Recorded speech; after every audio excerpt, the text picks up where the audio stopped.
আগুনে ধরে তারা সেখানে মারা যাচ্ছে। শুধু তাদের শরীরে সারা মাংসটা সাদা কালার মাংসটা দেখা যাচ্ছে, আর কিছু নেই।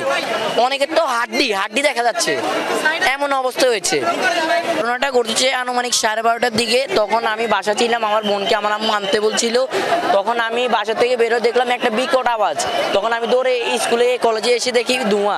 এখন ভিতরে ঢুকছি আর দেখি চারদিকে শুধু মানুষ দৌড়াদৌড়ি করতেছে, কারোর সামনে কিছু জামা কাপড় নাই, কারোর পিছনে চামড়া নাই, শুধু দৌড়াদৌড়ি করতেছে। পরে দেখি সেনাবাহিনী স্যাররা এসেছে, তারা এসে অনেকদের উদ্ধার করেছে, অনেকেরা ওখানে ছিল।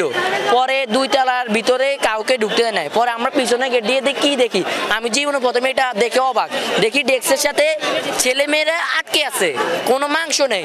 মানে ওই দোকানে আমরা বিভিন্ন মার্কেটে গেলে দেখি না পুতুল দাঁড়িয়ে আছে, সেরকম ছেলেমেয়েরা বসে আছে, তারা কোনো লড়াচড়া নাই, মারা যায়।